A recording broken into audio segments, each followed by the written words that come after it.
Land transfer প্রক্রিয়া শুরু হবে ৪৫ দিনের মধ্যে। সময় মাত্র ৪৫ দিন। একটি স্বাধীন ও সার্বভৌম রাষ্ট্রের ঘাড়ের উপর নিঃশ্বাস ফেলার জন্য, তাকে মানসিকভাবে পঙ্গু করে দেওয়ার জন্য এই ৪৫ দিনই এখন সবচেয়ে বড় অস্ত্র। পশ্চিমবঙ্গের ক্ষমতার পালাবদল কেবল একটি রাজ্যের সরকার পরিবর্তন নয়, এটি মূলত বাংলাদেশের জন্য এক ভয়ঙ্কর ভূরাজনৈতিক মৃত্যুফাঁদের আনুষ্ঠানিক সূচনা। যে সীমান্তে একসময় শুধু চোরাকারবারির গল্প শোনা যেত, সেই সীমান্ত এখন হিন্দুত্ববাদের বিষাক্ত ল্যাবরেটরিতে পরিণত হয়েছে। আর সবচেয়ে বড় ট্র্যাজেডি হলো, দিল্লির এই নগ্ন আগ্রাসনের সামনে বাংলাদেশের বর্তমান নীতি নির্ধারকদের মেরুদণ্ড আক্ষরিক অর্থেই ভেঙে পড়েছে। পশ্চিমবঙ্গের মসনদে বসেছেন কট্টর হিন্দুত্ববাদী এবং বিজেপির নতুন পোস্টার বয় মুখ্যমন্ত্রী শুভেন্দু অধিকারী, যিনি চরম মুসলিম এবং বাংলাদেশ বিদ্বেষী নেতা হিসেবে পরিচিত। শপথ নেওয়ার পর তার প্রথম মন্ত্রিসভার বৈঠকে তিনি বাংলার মানুষের রুটিরুজি, কর্মসংস্থান বা উন্নয়নের কোনো কথা বলেননি। তার প্রথম এবং প্রধান টার্গেট ছিল বাংলাদেশ। তিনি চরম দাম্ভিকতার সাথে ঘোষণা দিয়েছেন, বাংলাদেশ সীমান্তে কাঁটাতারের বেড়া নির্মাণের জন্য আগামী ৪৫ দিনের মধ্যে বিএসএফকে সমস্ত জমি বুঝিয়ে দিতে হবে। এটি কোনো সাধারণ প্রশাসনিক নির্দেশ নয়, এটি মূলত আরএসএস এবং বিজেপির বহুদিনের লালিত অখণ্ড ভারত এবং হিন্দুত্ববাদী নীল নকশার এক ভয়ঙ্কর বাস্তবায়ন। পশ্চিমবঙ্গে বিজেপির এই অভাবনীয় জয়ের পেছনে কোনো জাদুর কাঠি ছিল না, ছিল বিষ বাষ্প ছড়ানো এক ভয়ঙ্কর হিন্দুত্ববাদী প্রপাগান্ডা। পুরো নির্বাচনী প্রচারণায় শুভেন্দু অধিকারী এবং অমিত শাহরা একটি শব্দকে জপমালার মতো ব্যবহার করেছেন, অনুপ্রবেশকারী।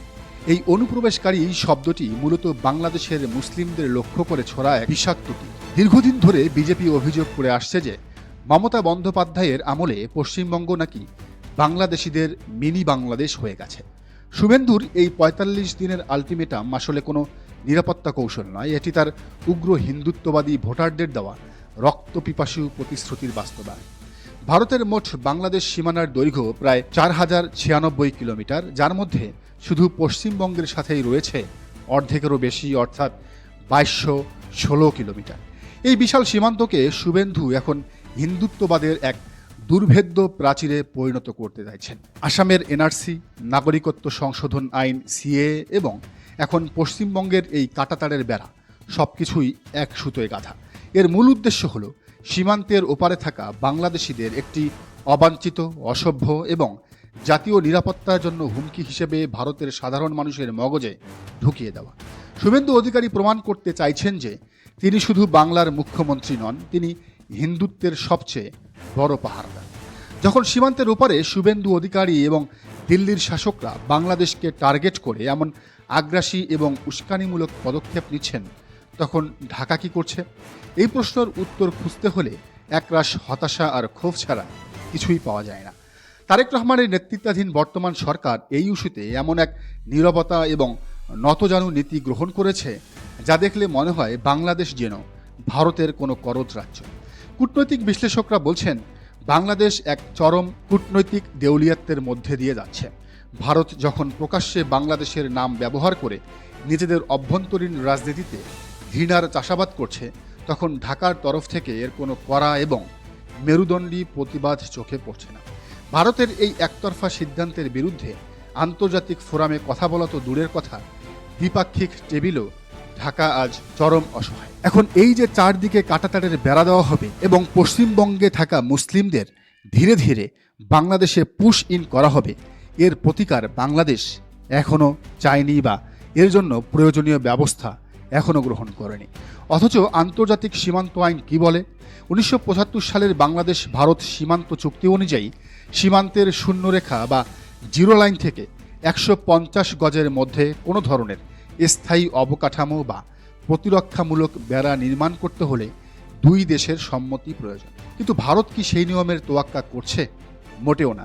শুভেন্দু অধিকারী কি তারেক রহমানকে ফোন করে বলেছেন যে তারা এখানে কাঁটাতারের বেড়া নির্মাণ করতে চান? বলেননি। তারা তাদের ইচ্ছা মতো বেড়া দিচ্ছে, জমি অধিগ্রহণ করছে, আর বাংলাদেশের সরকার কেবল নীরব দর্শক হয়ে তা মেনে নিচ্ছে। এই নীরবতা শুধু কূটনৈতিক ব্যর্থতা নয়, এটি রাষ্ট্রের সার্বভৌমত্বের সাথে এক চরম আপোষ। ভারত কেন হঠাৎ করে এতটা আগ্রাসী হয়ে উঠল? এর পেছনে রয়েছে এক ভূরাজনৈতিক সমীকরণ, যেখানে বাংলাদেশ এখন একটি দাবার গুটি। সাম্প্রতিক বছরগুলোতে বাংলাদেশ দক্ষিণ এশিয়ার অন্যতম গুরুত্বপূর্ণ কৌশলগত রাষ্ট্রে পরিণত হয়েছে। বঙ্গোপসাগর, সমুদ্র বন্দর এবং ভূকৌশলগত অবস্থানের কারণে চীন, যুক্তরাষ্ট্র এবং জাপান সবাই এখন ঢাকাকে নিজেদের বলয়ে টানতে চাইছে। এমনকি পাকিস্তানও বাংলাদেশের সাথে একটা সমঝোতার সম্পর্ক তৈরি করতে চাইছে। দিল্লি খুব ভালো করেই বুঝতে পারছে যে ঢাকার ওপর তাদের আগের সেই একচ্ছত্র এবং পুতুল সরকারের মতো প্রভাব আর নেই। বিশেষ করে তারেক রহমানের সরকার ক্ষমতায় আসার পর ভারত এক ধরনের স্নায়বিক চাপে ভুগছে। চীন এবং পশ্চিমা বিশ্বের সাথে বাংলাদেশের এই নতুন সমীকরণ দিল্লিকে চরম অস্বস্তিতে ফেলেছে। আর এই অস্বস্তি থেকেই তারা বেছে নিয়েছে চাপের রাজনীতি বা প্রেশার ট্যাকটিক্স। সীমান্তে কাঁটাতারের বেড়া, বিএসএফ এর কঠোর অবস্থান, পুশ ইন আতঙ্ক এবং সীমান্ত হত্যা, এইসবই মূলত বাংলাদেশকে প্রতিনিয়ত একটি প্রতিরক্ষামূলক বা রক্ষণাত্মক অবস্থানে ঠেলে দেওয়ার হাতিয়ার। ভারত চাইছে ঢাকাকে সারাক্ষণ একটি আতঙ্কের মধ্যে রাখতে, যাতে বাংলাদেশ আন্তর্জাতিক রাজনীতিতে স্বাধীনভাবে কোনো বড় সিদ্ধান্ত নিতে না পারে।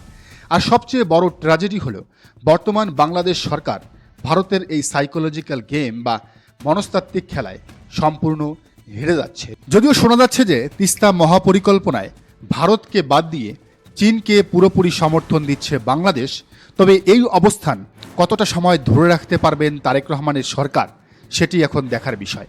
এই সীমান্ত শুধু দুটি দেশের ভূখণ্ডের বিভাজন নয়, এই সীমান্ত মানুষের ইতিহাস, সংস্কৃতি, ভাষা এবং রক্তের সম্পর্কের সাথে জড়িয়ে আছে।